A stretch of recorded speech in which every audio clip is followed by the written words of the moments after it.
मी विजय कानसकर, Ambegaon digital या प्लॅटफॉर्मवरती आपलं स्वागत आहे। आज आपण आलेलो आहोत लोणी या ठिकाणी पारगाव जारकरवाडी जिल्हा परिषद गटामध्ये। तर या पारगाव जारकरवाडी जिल्हा परिषद गटामध्ये कोणत्या पक्षाची पंचायत समितीचं बिगुल वाजलेलं आहे आणि या ठिकाणी जिल्हा परिषद पंचायत समितीचा उमेदवार कोण असेल आणि या ठिकाणी कुणाची हवा असेल, या ठिकाणी काही ग्रामस्थ बसलेले हॉटेलमध्ये चहा पिण्यासाठी, आपण त्यांनाच विचारूयात। दादा नमस्कार। नमस्कार। या ठिकाणी पंचायत समितीचा उमेदवार कोण असेल आणि जिल्हा परिषदचा उमेदवार कोण असेल? पंचायत समितीला अंकिता वाळुंज या उमेदवार आहेत राष्ट्रवादीच्या। जिल्हा परिषदला विवेकदादा वळसे पाटील हे राष्ट्रवादीचे उमेदवार आहेत। दुसऱ्या पक्षाकडून कोण असेल?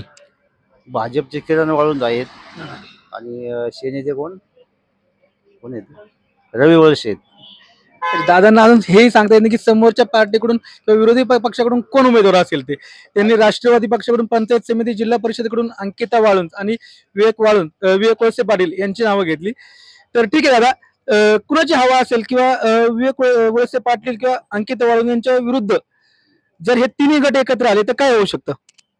मी राष्ट्रवादी काँग्रेसचा लोणीचा अध्यक्ष आहे आणि मी खरेदी विक्री संघावर संचालक होतो, त्यामुळे मला राष्ट्रवादीचा विषय मी राष्ट्रवादीचा आहे म्हणलं मी तुम्हाला राष्ट्रवादीच सांगणार ना, त्यात काही विशेष नाही ना। कारण राष्ट्रवादीचाच उमेदवार येतील हे आम्हाला म्हणायला लागलं नाही, आम्ही म्हणतो की राष्ट्रवादीचे उमेदवार विजयी होतील। दादांनी सांगितलेले की दादा हे एक राष्ट्रवादीचे पदस्थ आहेत आणि राष्ट्रवादीचाच उमेदवार या ठिकाणी निवडून येईल, दादांना खात्री आहे। तर दादांना आपण पुढच्या एक दादा आहेत त्यांना विचारूया की या ठिकाणी काय होऊ शकतं। दादा नमस्कार। जिल्हा परिषद पंचायत समितीमध्ये कुणाची हवा आहे, राष्ट्रवादी की अन्य पक्ष? राष्ट्रवादी। दादा का जर हे तीन पक्ष एकत्र आले, धनुष्यबाण, तुतारी आणि मशाल, आणि एकटी राष्ट्रवादी, तर काय होऊ शकतं? ती राष्ट्रवादी जरी असन तरी आज 35 वर्ष महाराष्ट्र राज्याच्या राजकारणात अग्रेसर असणारे दिलीपराव वळसे पाटील यांच्या कोणत्याच याला डाग नाही। फार दर गावात भरपूर कामे केलेले। आमच्या लोणी गावाचं सांगायचं म्हटलं तो लोणी गावात कोट्यवधी रुपयाचा निधी आणून इथं काम झालेले, काम चालू आहे बी। त्यामुळं आम्ही दिलीपराव वळसे पाटलाच्या खंत कार्यकर्ता आहे मी आणि दिलीप वळसे पाटलाच्या पाठीमागच राहणार आणि बंटी पाटलाला जास्तीत जास्त मताने निवडून देणार ही मी गाळी देतो। तर दादा काय झाले, तरुण वर्ग जो आहे तो काही ज्येष्ठ पुढाऱ्यांवरती नाराज आहे की त्या पुढाऱ्यांनी मलिदा गँग म्हणू किंवा असं आपण म्हणतो की लाभार्थी गँग असं म्हणलं जातं, तर तुम्हाला काय सांगायचं याच्यावरती? नाही नाही, हे चुकीचं आहे सगळं। इथं मलिदा गँग कोणीच नाही, कोणी पैसा घेत नाही, काय नाही। इथं फक्त आम्ही काम बघूनच वळसे पाटलाच्या पाठीमागे। दादांनी सांगितलं की वळसे पाटलांच्या पाठीमागच आम्ही असणार आहोत। तर अजून एक या ठिकाणी ग्रामस्थ आहेत, त्यांनाही आपण विचारूयात की नेमकं या ठिकाणी काय होऊ शकतं। दादा नमस्कार। या ठिकाणी काय होऊ शकतं जिल्हा परिषद पंचायत समितीला? आता उमेदवार अर्ज भरायची प्रक्रिया चालू आहे, माघारी झाल्याच्या नंतरच चित्र स्पष्ट होईल। आज तर काय तसं कोणी उमेदवारही पण पक्का नाही आणि कोणाच्या नावाने आपण सांगणार, उमेदवारी माघारी झाल्या का चित्र स्पष्ट होईल। या ठिकाणी अंकिता अनिल वाळुंज पोंदेवाडी, रोहिणी दिलीप वाळुंज लोणी, म्हणजे अंकिता वाळुंज या राष्ट्रवादीकडून, रोहिणी वाळुंज या मशाल किंवा अन्य कोणता पक्ष असेल, आणि जिल्हा परिषद गटातून विवेक वळसे पाटील हे उमेदवार असतील, आणि अन्य पक्षाकडून रवी वळसे असतील, अरुण गिरे असतील, किरण वाळुंज असतील। तर हे तिघं एकत्र आले आणि राष्ट्रवादी एक वेगळी असेल तर काय होऊ शकतं? नाही, या जर अंतरच्या गोष्टी आहेत ना, हे चित्र ज्यावेळेस उमेदवार माघारी घेतील त्याच नंतर मी तुम्हाला ह्या प्रश्नाचं उत्तर देऊ शकतो। आज तरी मी तुम्हाला हे सांगू नाही शकत। तुम्ही अंदाज व्यक्त केलाय, तुम्ही तसा अंदाज व्यक्त करण्यात मला तरी पॉइंट वाटत नाही।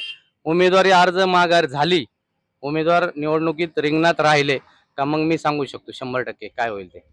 दादांनी सांगितलंय की यावेळेस अजून उमेदवार कोणतेही फिक्स नाहीये, ज्यावेळेस उमेदवार फिक्स होतील त्यावेळेस मी नक्की माझं मत सांगेल आणि 100% तो उमेदवार निवडून येईल असं त्यांची खात्री आहे। अजून एक दादा आहेत, त्यांना आपण विचारूयात नेमकं या जिल्हा परिषद पंचायत समिती गटामध्ये कोणाची हवा आहे? आता जे यांनी जे सांगितलंय ना त्याच्या बरोबर मी पूर्ण म्हणजे ऍग्री आहे। कारण आतापर्यंत एक्झॅक्टली कोणते उमेदवार हे शेवटच्या क्षणापर्यंत काय सांगू शकत नाहीये। आता जस काय माहिती अजून जस फॉर्म भरायची तारीख 2 दिवसापूर्वी चालू झालेली आहे आणि कोणते उमेदवार तर शेवटपर्यंत कोणते राहतात 28-29 तारखेला जेव्हा दादा, संपूर्ण या ठिकाणी अजित पवार राष्ट्रवादी गटाकडून विवेक वळसे पाटील यांचं तिकीट फिक्स आहे असं म्हटलं जाते. नाही, ते आता एक्झॅक्टली काय माहितीये का, असं बरेच लोक बोलतात त्याचं तिकीट फिक्स, याचं तिकीट फिक्स. जोपर्यंत शेवटपर्यंत फिक्स होत नाहीये, कारण ते शेवटच्या क्षणाला काही पण टर्निंग पॉईंट घेऊ शकतो. त्यामुळे आता जर तर असं असेल तसं असेल ह्या गोष्टीवरती बोलण्यात तसं काय अर्थ नाहीये.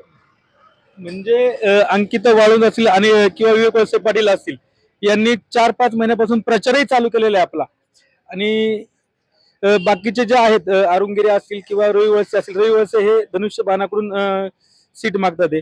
त्याचप्रमाणे किरण वाळुंज हे भाजप पक्षाकडून सीट मागतात आहे. अरुण गिरे अजून राष्ट्रवादी सोडणार की नाही याच्यावरती प्रश्नचिन्ह, आणि ते कोणत्या पक्षातून उभे राहणार याचंही प्रश्नचिन्ह आहे. प्रत्येक उमेदवाराचा आम्ही बारीक स्टडी करू आणि त्याच्यावरच ठरवू. कुणी का बोललं बा हा उभा आहे तो उभा आहे किंवा असं आहे तसं नाहीये. आम्ही प्रत्येक उमेदवाराचा ऍक्च्युअल स्टडी करू आणि त्याच्यानंतरच आम्ही आमचं मत देऊ. जर समजा राष्ट्रवादी विरुद्ध एखादे हे दोन्ही तिन्ही पक्ष एकत्र असेल तर काय होऊ शकतं? नाही, तसं काय माहितीये का, आता हे सगळं तुम्ही फ्युचरचं सांगतात, असं होईल तसं होईल, तसं काय नाही. जो ऍक्च्युअल झाल्यानंतरच काहीतरी प्रिडिक्शन करता येईल. आता अन्यसारखं प्रिडिक्शन काय करता येणार नाही. त्याच्या पलीकडे जाऊन मी सांगतो का हे विरोधात समजायचं कसं. आज राज्याची परिस्थिती अशी आहे, काँग्रेस राष्ट्रवादी बरोबर युती करते, राष्ट्रवादी धनुष्यबाणाबरोबर युती करते, धनुष्यबाण कमळाबरोबर युती करतोय. अजून त्यांचा ठाव ठिकाणा नाही तर आम्ही काय सांगायचं. आम्ही तुम्हाला बाईट देऊन उघडे पाडणार आहे. त्याच्यामुळे उमेदवार एकदा डिक्लेअर झाले, फायनल झाले का नंतर आम्ही बाईट देऊ ना. 100% आम्ही आमचं मत मांडू तुम्हाला, त्यात कुठलीही शंका नाही, पण ते फायनल झालं पाहिजे. राजकारणामध्ये पूर्ण खिचडी झालेली आहे आणि दादांचं म्हणणं आहे की आम्ही उमेदवार फिक्स झाल्यानंतर नक्कीच आम्ही तुम्हाला सांगू. या ठिकाणी जिल्हा परिषद पंचायत समिती गटामध्ये कुणाची हवा, या ठिकाणी जिल्हा परिषद पंचायत समितीला कोण उमेदवार असेल?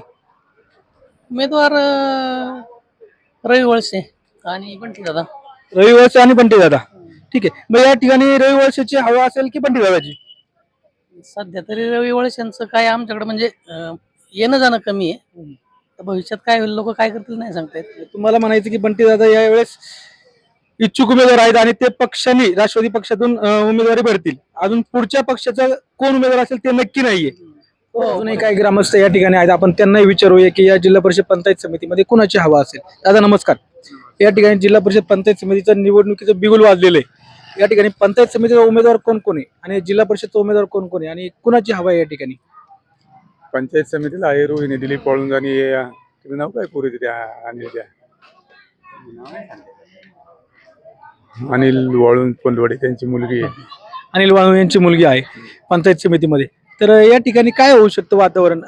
राष्ट्रवादी अंकिता वाळुंज विरुद्ध हे दोन्ही तिन्ही पक्ष एकत्र येण्याच्या तयारीत आहेत. शिवसेना असेल, तुतारी असेल किंवा मशाल असेल. एकत्र येण्याचं नाही, स्थानिक उमेदवाराला प्राधान्य, स्थानिकला प्राधान्य राहील. एकत्र काय पक्षविरहित स्थानिक उमेदवार प्राधान्य. पक्षविरहित स्थानिक उमेदवाराला प्राधान्य असेल असं या दादांचं म्हणणं आहे. इथं माणूस पाहूनच मतदान होणार. वर मेळ म्हणजे नाही, काय होतंय दोन्ही राष्ट्रवादी एकत्र येण्याचे चिन्ह आहेत. खिचडी झाली सगळी. सर्वसामान्यांचं आलं याच्यामध्ये, पुढाऱ्यांचं काय हो. खिचडी झाली, सगळे कोळेबाजाचे काम करतात. स्थानिक पातळीवरती माणूस पाहून मतदान होणार.